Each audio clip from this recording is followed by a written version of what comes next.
താരയുടെ ഞാൻ വിളിക്കാം സർ. മോളെ, നിന്നെ തിരക്കി അവർ വന്നിരിക്കുന്നു.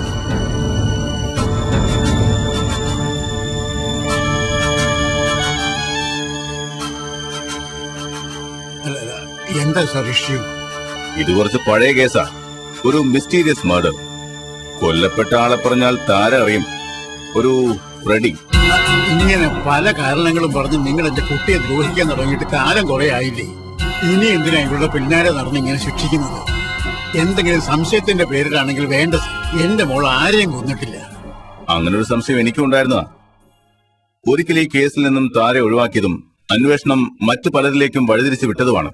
പക്ഷേ അവസാനം വീണ്ടും കറങ്ങിത്തിരിഞ്ഞ് താരയിൽ തന്നെ വന്നെത്തി. ഇനിയിപ്പോ ഈ കേസിനൊരു കൺക്ലൂഷൻ ഉണ്ടാവും തോന്നുന്നു. അതുകൊണ്ട് കൂടുതൽ വിവരങ്ങൾ ചോദിച്ചറിയാനും മറ്റു ചില തെളിവെടുപ്പിനും വേണ്ടി താരയെ കസ്റ്റഡിയിലെടുക്കാനാണ് ഞാൻ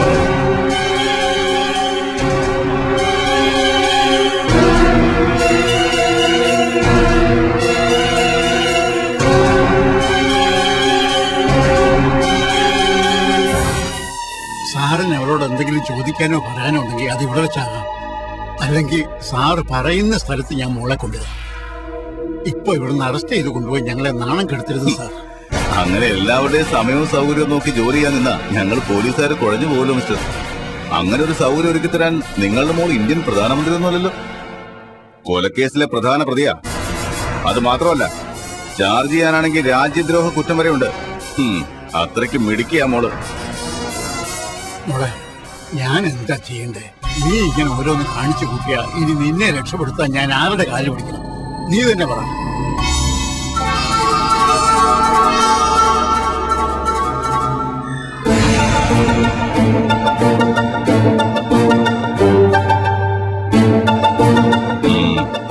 പിടിച്ചിറങ്ങിയുള്ളൂ.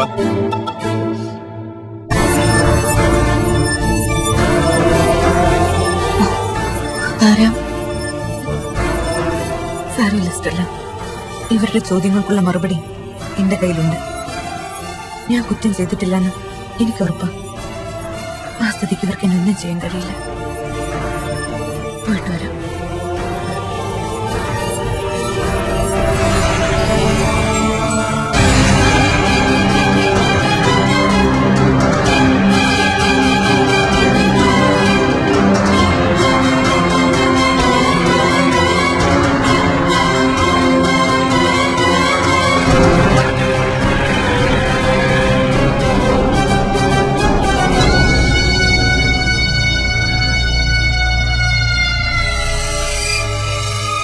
നീ ഒന്ന് സ്റ്റേഷൻ വരെ ചെല്ലണം നമ്മുടെ അഡ്വക്കേറ്റിനെ കൊണ്ട്.